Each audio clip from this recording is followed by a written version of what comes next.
We are Steve and Jill. Together, we've been buying and reselling land since the 90s. Our data-centric approach leaves our buyers asking, how can you sell it so cheap? Here on the Land Academy Show, We answer that and more. Steve and Jill here. hello. Welcome to the Land Academy Show, entertaining land investment talk. I'm Stephen Jack Butella. And I'm Jill DeWitt, broadcasting from pretty Phoenix, Arizona. Today, Jill and I talk about how on-site land improvements never pencil. Okay, explain this again, please. Land improvements are stuff that you buy a piece of land, and there's always this question, especially with the super new Land Academy members. Well, I should probably clear it and make sure you can see it, and then maybe I should put a well in. There's all kinds of stuff, and we'll talk about all the possible things that you can do. And I'll tell you, the vast majority of the time, it doesn't pencil. It doesn't make sense financially. Who came up with the whole pencil thing? I have an accounting background, and I'm from the 80s. I know, but who came up with it? I was going to say, I was ready to say, I come from an accounting background from the 80s, and I still don't know who came up with that saying. Well, you're from California, too, so that there's a lot probably involved in that, too. Penciling is just a way of saying, hey, let's pencil this thing out before we actually go do it, before we spend any money on it. Thank you. Got it. Listen, soup to nuts. I'll give you soup to nuts. Jill's constantly making fun of the sayings that I think are normal and everybody understands. No one in the planet says soup to nuts or bajillion. Before we get into it, let's take a question posted by one of our members on the landinvestors.com online community. It's free. And if you're already a Land Academy member, please join us on Discord. Michael wrote, "Hi, I have a signed purchase agreement from a recent mailer for a 10-acre parcel in northern Arizona. Initially, I felt that I over-offered in the price, but then I talked to the seller who stated there's a shared well on the property. I reviewed the docs and feel comfortable with this being a great deal. That wasn't until I visited the property and saw 2 derelict abandoned trailers with no wheels and a vehicle on the property, as well as 2 generators and a heap of trash and debris.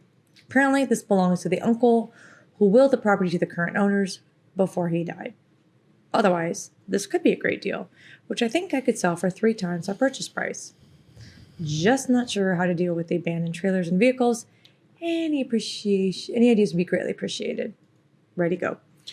If there's stuff on the property already, 99% of the time, it's better than just having vacant land. Unless, and there's only really one exception that I can think of, where the EPA might have an opinion about it, like an old storage tank for a fuel tank, or tanks underground, Or a refrigerator. or a 500 refrigerators leaking Freon. Right. Doesn't sound like that's the case here at all. It sounds like you got a couple of generators, which might be great. The vast majority of the people that are going to want really rural property are really interested in all the things you described. They don't want this. It's not like buying a house where it's all, you want to walk in, there's music playing, and you move your stuff in, and it's beautiful. It's just not. It's a completely different mindset. People don't. They want a rural piece of land to get away from everybody and put their own trailer and fix a trailer up. There's generators out there. I'm telling you, if there's 2 generators out there, That's worth something. I would put that in the title. You know Land what? with generators in a well. This is like Storage Wars. You know how people buy, like they're Yeah. racing to bid and outbid someone on what could be in the storage container? Yeah. So you could look at it like that, like, hey, FYI, who knows what you're going to find?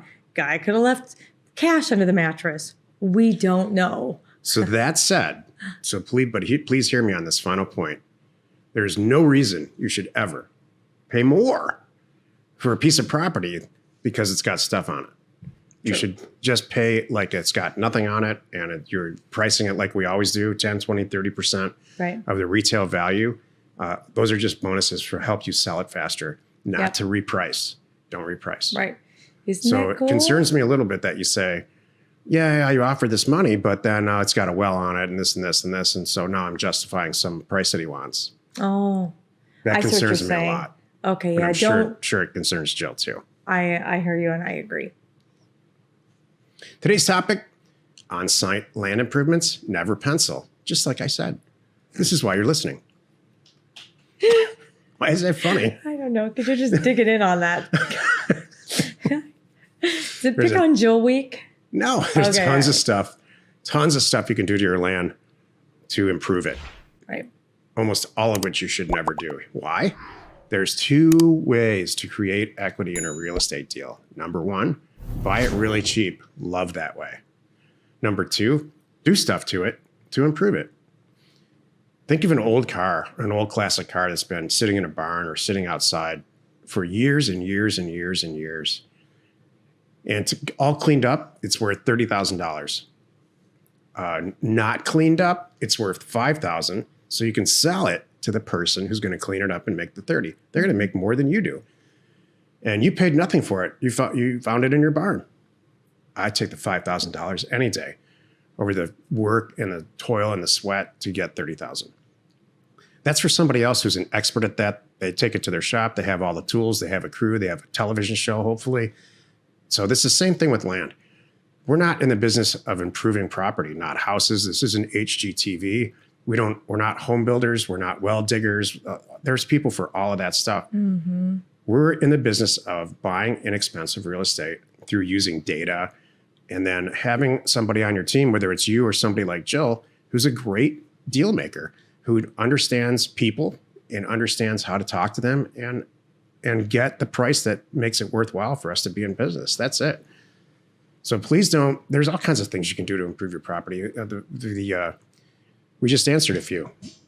Yeah. Wells and clearing and driveways. Adding utilities. Yeah.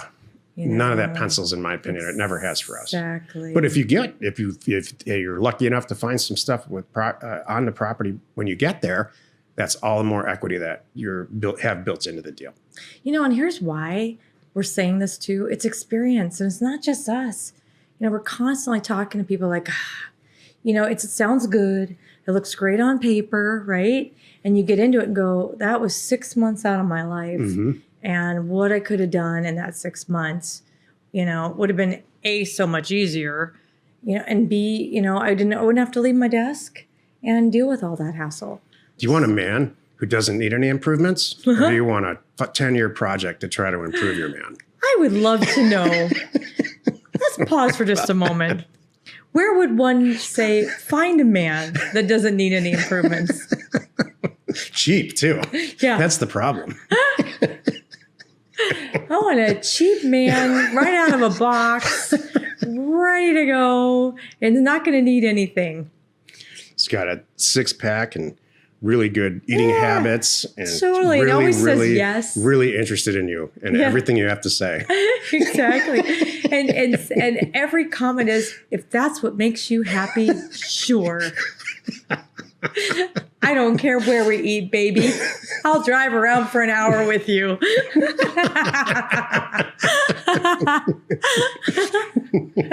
Where's that guy? God, you look great today. That kind of thing. Yeah, exactly. Thank you for being As here. a matter of fact, sweetheart, they look so nice. I will happily go to the mall for you and buy you 5 more pairs. There's a whole list of stuff like this. Could you imagine? There's a man side of this. What kind of? Well, here's the total truth. I dated one time a long time ago. I dated a guy. This is 10 years before, 10 years before anybody. Anyway. And I thought it was great because he was very agreeable. Like everything I wanted to do, he thought it was a great idea. I'm serious.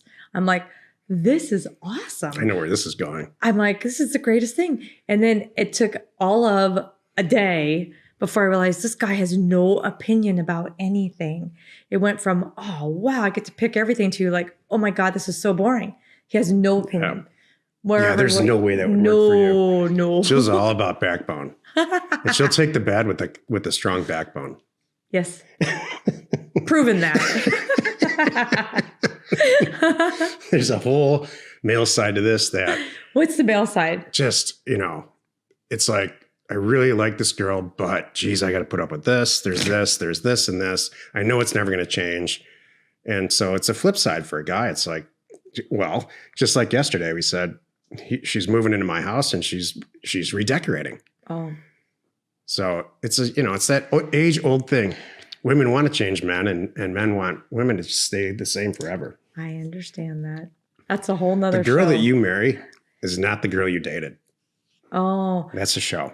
do you know what? Here's the flip side of it. Showing up for the life. guy that you marry is the guy that you dated. That's what's so funny. That's why men have that expectation. I always tell all my friends this. They're like, "What?" I'm like, "You better love him right now, the way he is, with everything, because it is not going to change." He's going to get bigger. Oh yeah, and more quiet. You can bank on that. and the toys he has now, oh, that's going to double. Are going to get bigger. This is a show. Totally. A different show. It is. That's coming. We're prepping for it. By the way, are you on more comments on the topic? Don't improve your property. Just buy it real cheap and repackage it on the internet. However you do that, however we teach in Land Academy, and resell it for a lot more. That's the business we're in. Never leave your desk. You'll save it. You'll thank us later. Yeah.